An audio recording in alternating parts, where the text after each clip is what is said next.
Comme un ensemble.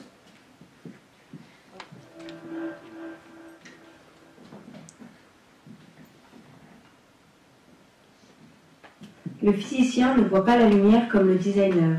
Il l'interprète comme un jeu de rayons gouverné par des lois géométriques ou comme des ondes électromagnétiques se déplaçant à la vitesse de la lumière, ou même comme un ensemble de photons à la fois corpuscules et ondes, vision quantique de la lumière.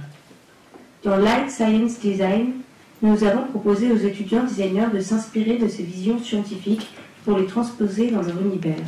Au cours de ce semestre, 3 types de projets sont apparus, certains avec une volonté d'explication pédagogique, d'autres visant la production d'objets hybrides entre design et pédagogie, certains enfin allant plutôt vers des installations témoignant d'une démarche.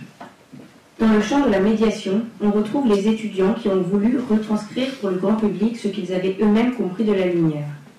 Ils ont cherché à développer des outils de vulgarisation originaux, mais le plus juste possible, en échangeant constamment avec les scientifiques impliqués dans le projet. Roxane réalise un film qui rend tangible et observable des phénomènes normalement invisibles ou trop rapides pour être perçus par l'être humain.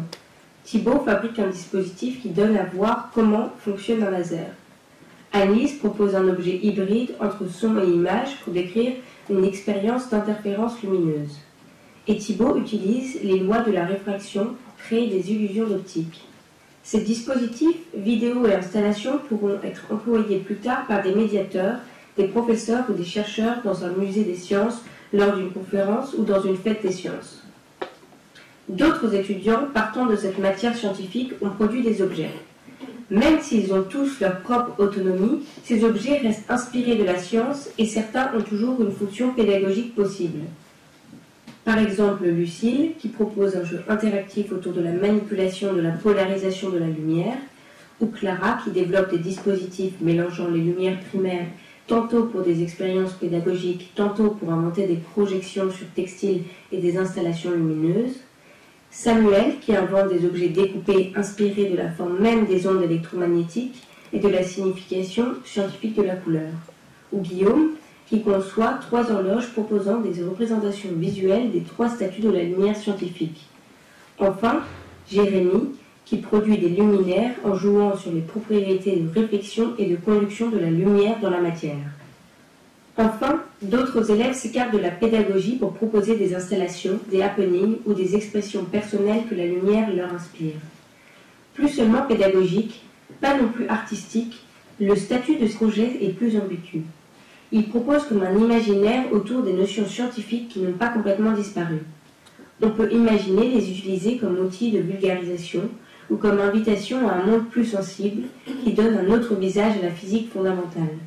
Camille utilise ainsi des objets en verre pour créer un théâtre d'ombres et de reflets pour représenter des phénomènes scientifiques de l'infiniment petit à l'infiniment grand.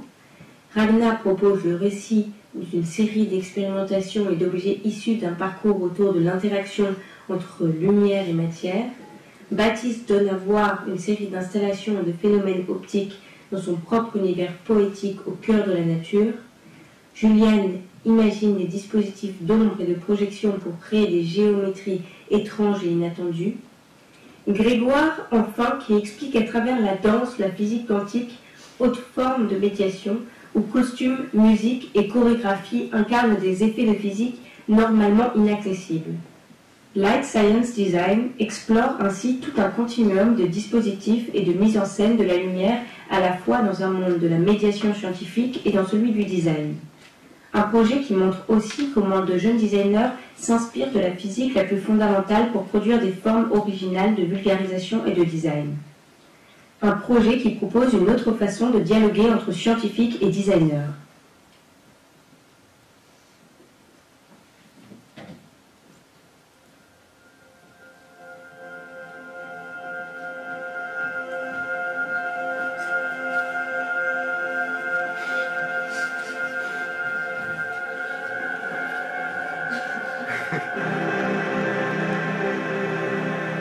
Éclair-moi est un court film à vocation pédagogique qui met en image certains phénomènes scientifiques de la lumière, comme l'optique géométrique, l'optique ondulatoire, la couleur des objets et les ondes électromagnétiques. C'est à travers une histoire poétique et décalée que la lumière se matérialise pour devenir palpable et compréhensible à un très large public. L'histoire est divisée en 4 séquences ou chapitres, comme sortie d'un livre, dans lesquels le personnage évolue et apprend. La mise en scène, dans un décor de livre géant ouvert, utilise un univers quotidien, presque banal, pour parler de principes physiques complexes. La nacre d'une huître, une lampe, une banane, un micro-ondes. Il y a bien sûr une référence au film muet et au cinéma en noir et blanc, où la lumière tenait un rôle principal. Ici, elle est à la fois le sujet de l'histoire et l'outil utilisé pour réaliser le projet.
création de métaphores scientifiques pour un théâtre de reflets. La découverte d'un phénomène lumineux m'a conduit vers l'expérimentation et la création d'objets en verre. Des rayons lumineux traversent le verre et sont déviés. C'est ce que l'on appelle la réfraction. Pour amplifier les motifs sur le verre avec la lumière, j'ai créé des défauts. Avec un verrier, nous avons produit des objets en verre dans lesquels nous avons appliqué les défauts comme le rajout de matière, la déformation ou les chocs thermiques. Le verre a besoin d'éclairage bien particulier pour rendre visibles ses reflets. J'ai mis en place un dispositif qui permet de révéler les effets lumineux.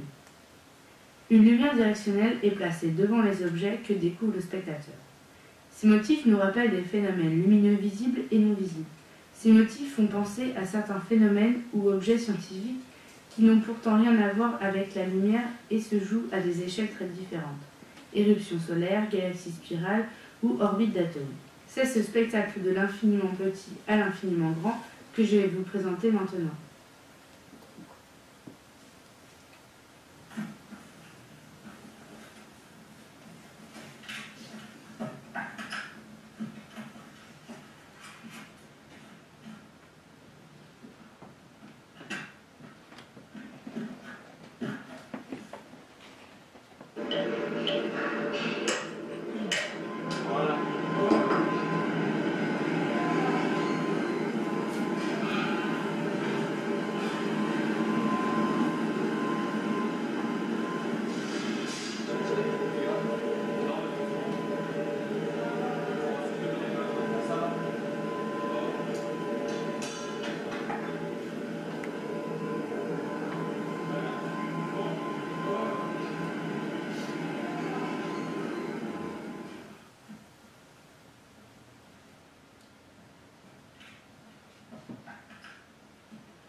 Nulle part dans l'univers, elle n'existe à l'état naturel.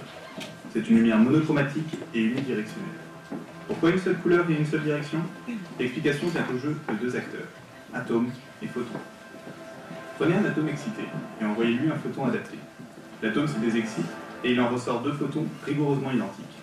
C'est cette propriété qui est à la base du laser. Laser Quantum Size met en scène ce phénomène physique en le représentant de façon métaphorique dans une vidéo. Dans cette idée, un atome devient bulle de savon et son état d'excitation se matérialise par autant de reflets et d'ombres en mouvement.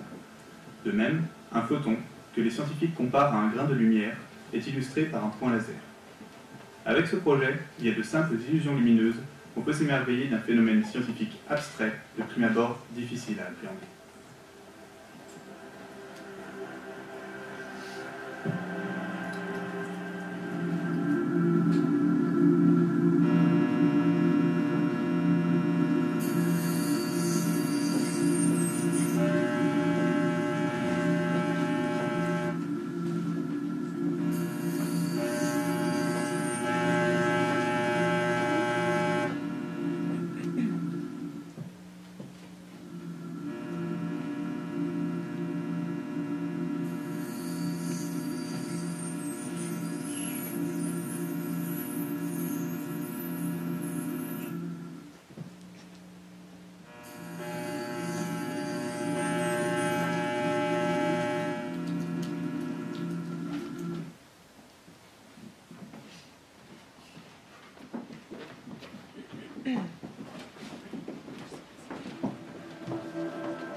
zigzag dans cette réfraction. Les différentes connaissances scientifiques sur la lumière, apportées par Julien Bogroff, ont amené à travailler autour d'un phénomène en particulier, la réfraction. La réfraction est un phénomène d'optique géométrique. C'est la déviation des rayons lumineux lorsqu'ils passent d'un milieu à un autre. Zigzag est un jeu d'effets visuels qui met en évidence ce phénomène. J'ai travaillé sur les déformations que l'on peut observer quand on regarde une image à travers des matières transparentes aux propriétés différentes, comme l'eau, le plexiglas, la gélatine ou l'huile. Le zigzag met en scène ces phénomènes de manière graphique et interactive, pour les rendre lisibles par un large public. Le principe est simple. Sur un écran défilent des animations graphiques rétroprojetées. Devant lui sont disposés différents matériaux transparents. Lorsque les motifs sont vus à travers le matériau, ils sont déviés et se transforment pour donner l'impression d'une danse. Pour permettre une interactivité à cette installation, j'ai créé une table de mixage qui permet de modifier les motifs sinusoïdaux, leur vitesse, leur amplitude, l'épaisseur du trait, le nombre de sinusoïdes. Les visiteurs peuvent alors jouer avec l'installation en créant leur propre composition graphique grâce à cette table de mixage.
La lumière est composée d'une multitude de couleurs. Le spectre lumineux en est la palette. L'ombre n'est pas seulement noire, elle contient les couleurs complémentaires de la source de lumière qui la compose. Vient alors l'envie de souligner la multitude de couleurs qui composent autant la lumière que l'ombre, mais aussi de donner un corps et une matérialité à ces deux entités. Se servir de la synthèse additive et soustractive permet de créer de multiples couleurs à partir des couleurs primaires. Le filtre dichroïque, lui, permet de faire surgir toutes les couleurs du spectre de la lumière. À la manière d'un film d'huile à la surface de l'eau, il est composé de strates qui réfléchissent la lumière. Les différents rayons réfléchis interfèrent entre eux et donnent de nouvelles couleurs. Le projet a consisté à simplifier au maximum les expériences autour de la synthèse additive et soustractive, mais aussi à expérimenter le filtre dichroïque. La lumière se profile alors au même titre que la photographie ou la peinture, comme une matière d'expressivité et de représentation à part entière. Éclairer et manipuler des objets de forme simple permet d'observer de nouvelles couleurs, autant dans l'ombre que dans la lumière. Réel théâtre d'ombre et de lumière, des dispositifs épurés ont emmené des compositions lumineuses et colorées. Le textile s'est aussi imposé comme un bon support pour accueillir et donner un corps à la lumière et à la couleur.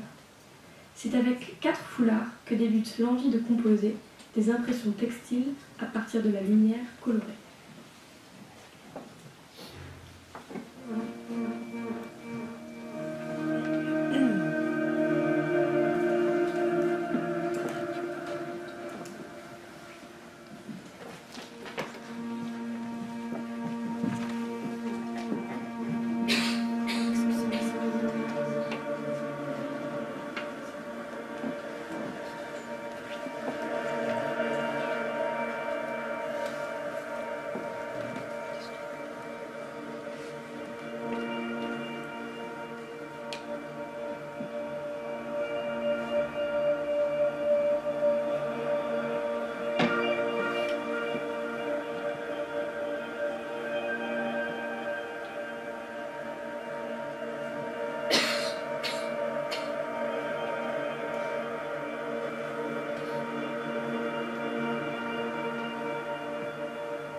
Mon projet traite la lumière du point de vue de l'optique géométrique. Au cours du projet, j'ai essayé de comprendre les trajets des rayons et leurs modifications. Je me suis intéressé à la caméra obscura, où la lumière est projetée sur une plaque et l'image est renversée, et à la lampe magique qui utilise une bougie comme source de la lumière pour projeter une image. J'ai réfléchi comment on peut décomposer la lumière pour la recomposer de nouveau. Avec plusieurs sources de lumière, un filtre et un écran, j'ai développé un dispositif simple qui donne une nouvelle image de la lumière. En utilisant la lumière incandescente avec des bougies et la lumière luminescente avec des LED, j'ai essayé de composer la lumière pour la rendre vivante et modifiable.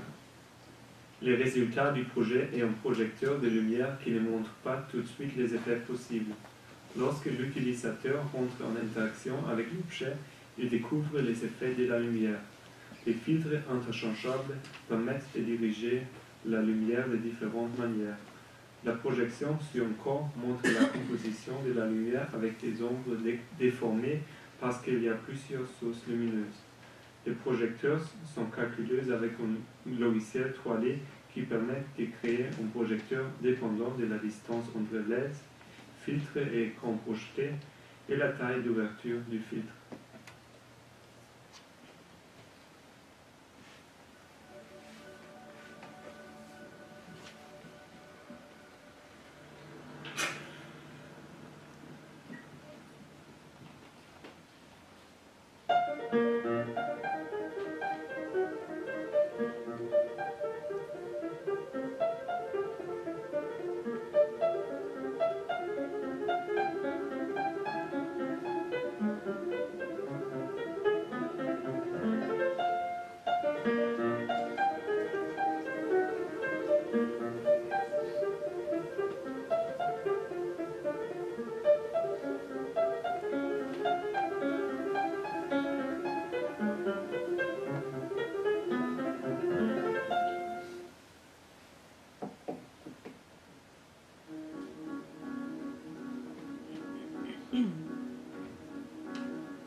entre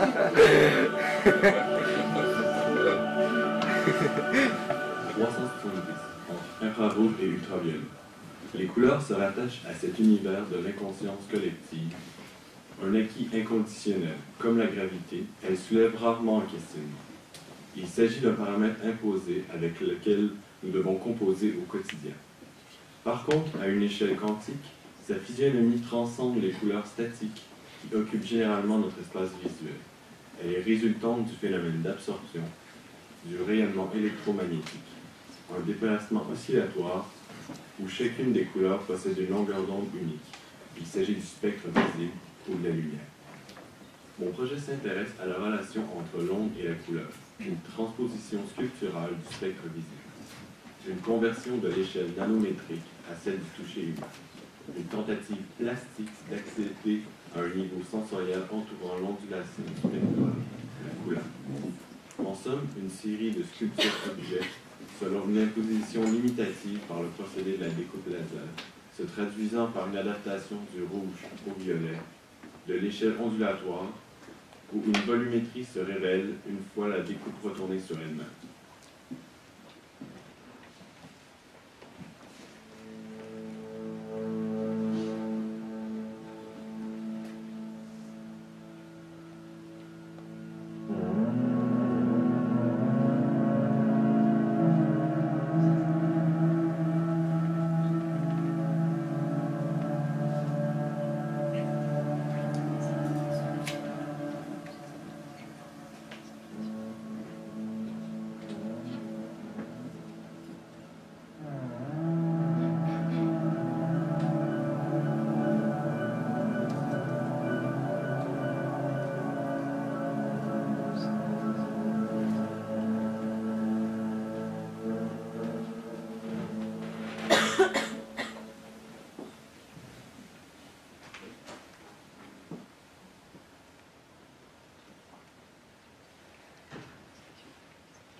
Le bruit de la light est une installation graphique et sonore qui propose au public de se déplacer avec les ondes lumineuses à travers les formes de Young et ainsi de se diffracter. Cette expérience des formes de Young consiste à faire interférer deux faisceaux de lumière issus d'une même source en les faisant passer par deux petites fentes.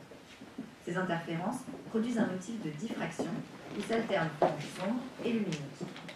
Au niveau quantique, cette expérience a permis de mettre en évidence la dualité onde-particule de la lumière. Ainsi, j'ai tenté de suivre le parcours des faisceaux lumineux à travers un dispositif de spatialisation sonore, 8 enceintes alignées. Pour composer cette narration sonore, j'ai d'abord illustré le parcours de ces faisceaux graphiquement. Cette illustration a valeur de partition. Elle me permet d'imaginer comment répartir le son sur les 8 enceintes. Dans le dispositif final d'immersion, l'image de la partition est projetée dans la largeur des enceintes alignées. En face, un monolithe. La personne qui passera sa main au-dessus pourra circuler dans la partition et ainsi manipuler la vitesse de la lumière et transformer sa plasticité sonore.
Biréfringence est un objet de médiation et d'expérimentation de la couleur composé de disques colorés.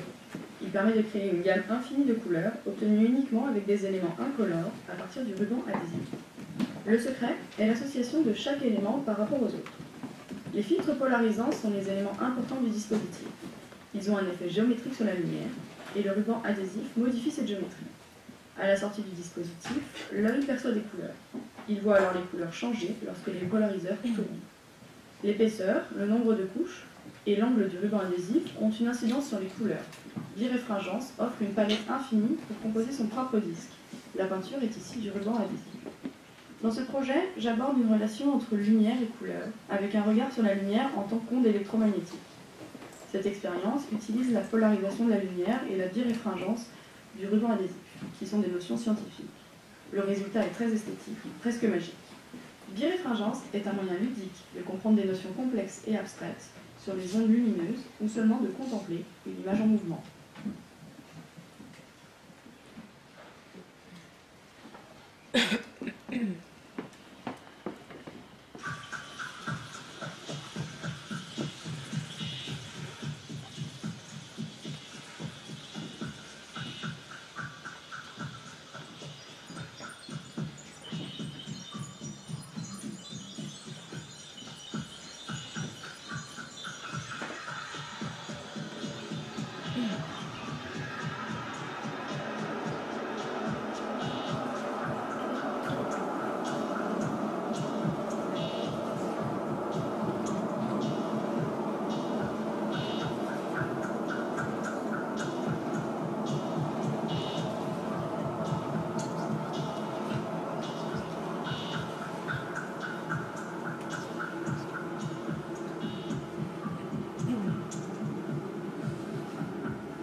Alors là, la question qu'on peut se poser, c'est pourquoi est-ce que les couleurs changent quand on fait tourner le dispositif?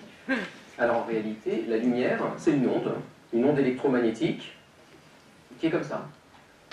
Et ce qu'on fait en fait, quand on l'envoie dans cet objet, ça s'appelle un polariseur, elle arrive dans toutes les directions, et quand elle passe à travers ça, et ben elle se retrouve dans une seule direction. Et le polariseur, si je le fais tourner, il change cette direction. Ensuite, ça arrive dans le scotch, et là le scotch, ce qu'il va faire, c'est pas choisir une direction, mais c'est plutôt la faire pivoter légèrement. Et ce pivot, cette rotation, va dépendre de la couleur qu'on choisit. Si on envoie du vert, ça va un petit peu pivoter. Si on envoie du rouge, ça va bien plus pivoter. Et puis derrière, on a un troisième filtre qui fait ressortir et choisir à nouveau une direction. Et donc si on envoie de la lumière blanche là-dedans, la lumière blanche arrive dans toutes les directions, avec toutes les ondes, elle sort avec une direction donnée, et puis elle arrive dans le scotch. Et là, elle ressort du scotch en tournant. Le vert tourne un peu, le rouge tourne un peu plus, le violet encore plus. Et quand ça va arriver là-dedans, ça va mélanger toutes les couleurs, et va ressortir quelque chose qui est plus du tout blanc, qui est violet par exemple. Et si maintenant derrière, je fais tourner le scotch c'est un milieu biréfringent, si je le fais tourner comme ça, le mélange va changer. On va mélanger différemment le violet, le rouge, le vert, de sorte que moi derrière, je vais voir apparaître une nouvelle couleur. Et donc cette espèce d'arc-en-ciel qu'on voyait en faisant tourner comme ça, vient en fait du fait qu'on a manipulé l'onde et qu'on a joué avec cette polarisation grâce au scotch.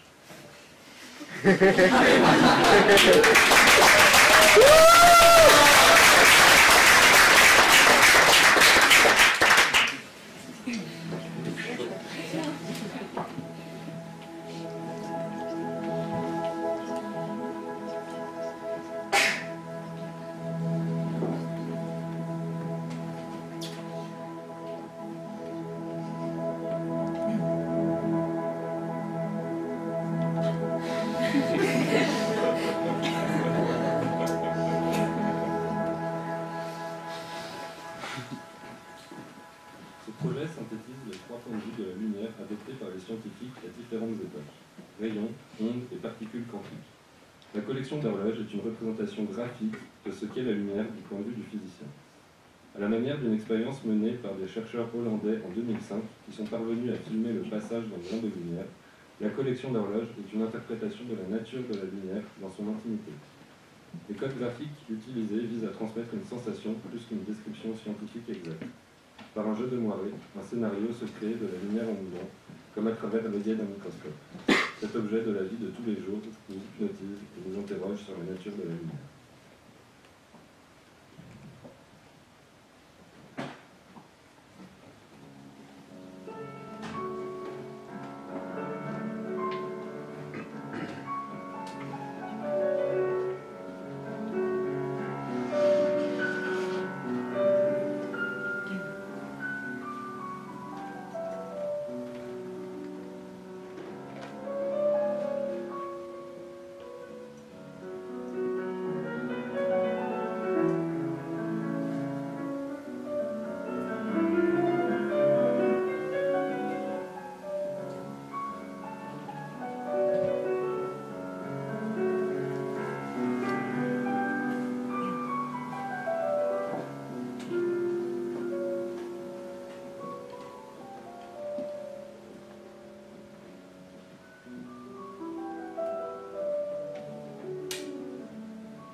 Si visible, si présente, mais incompréhensible, tant son évidence la rend confuse.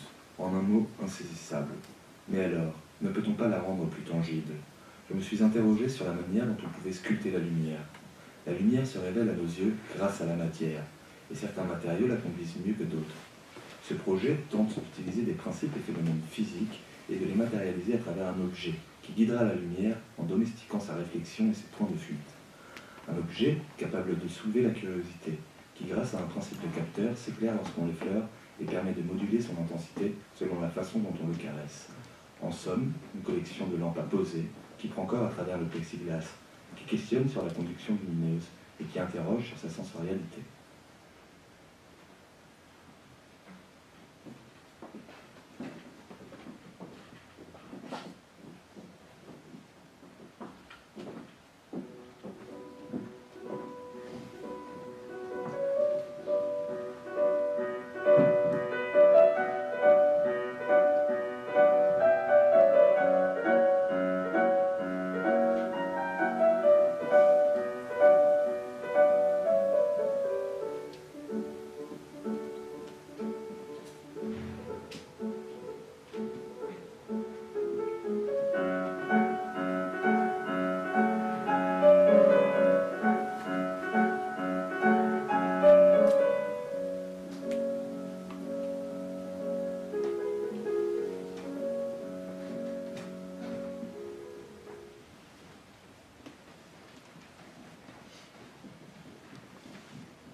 My experimentations are about various perspectives of object and the experience it can bring.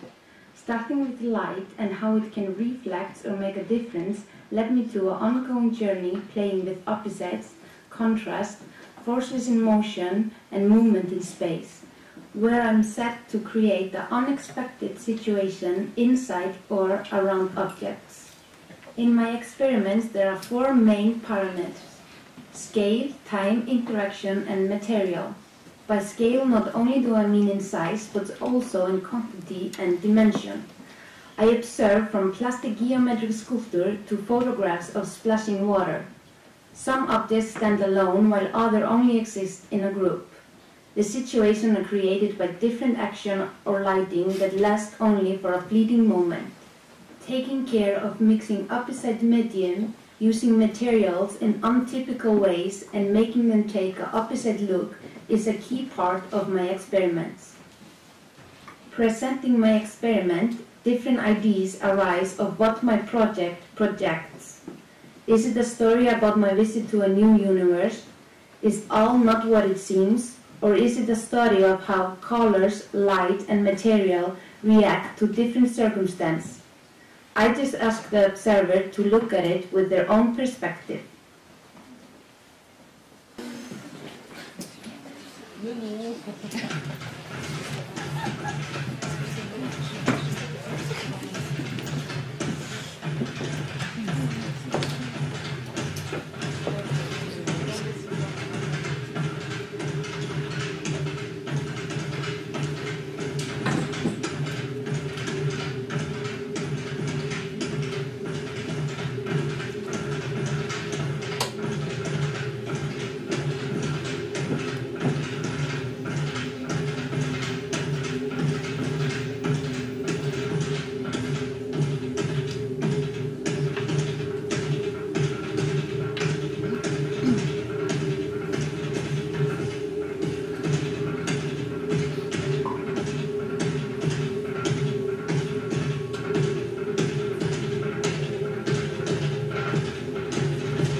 Il s'agit ici de faire sortir la démarche de recherche du laboratoire en se plaçant dans un contexte naturel, milieu qui offre matière à réflexion.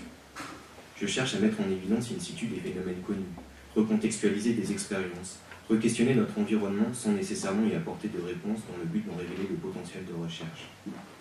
Car si l'étude scientifique a été ce qu'elle est, n'était-ce pas avant tout pour comprendre des phénomènes qui sont juste sous nos yeux?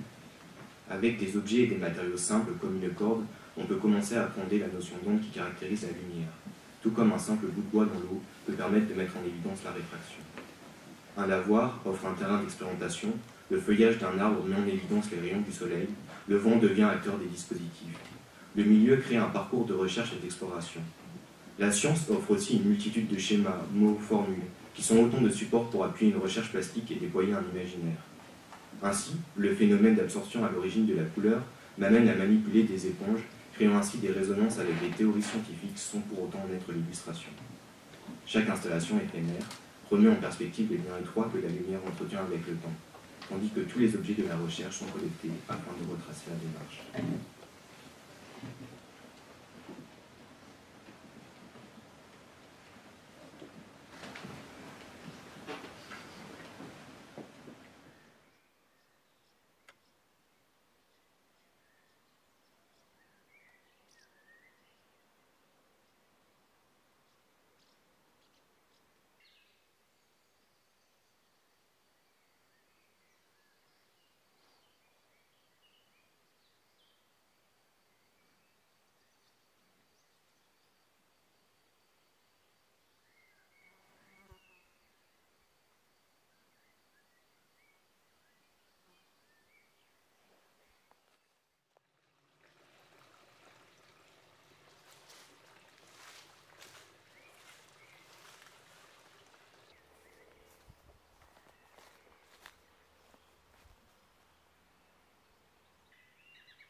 Acte 1.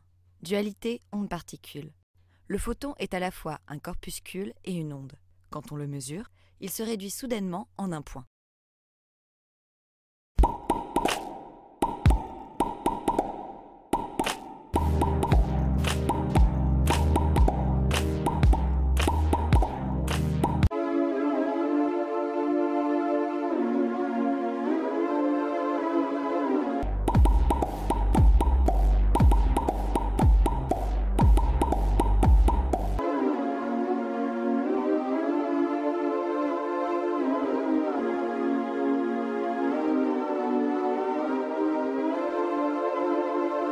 Acte 2. Saut quantique. Un photon, comme tout objet quantique, passe brutalement d'un état d'énergie à un autre.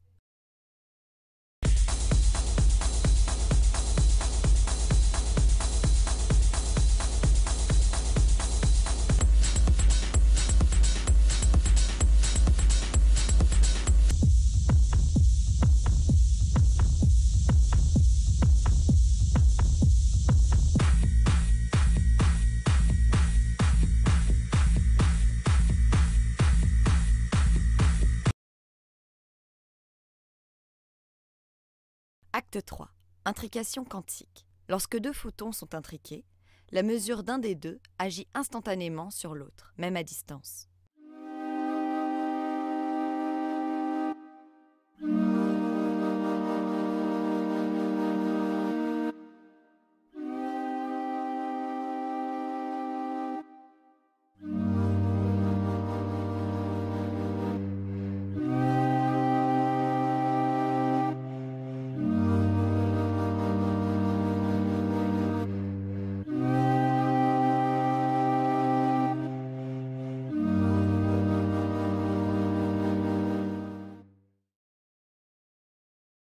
Acte 4. Le laser. Dans un laser, on envoie un photon sur un atome déjà excité. L'atome émet alors un deuxième photon, identique au premier, et se désexcite.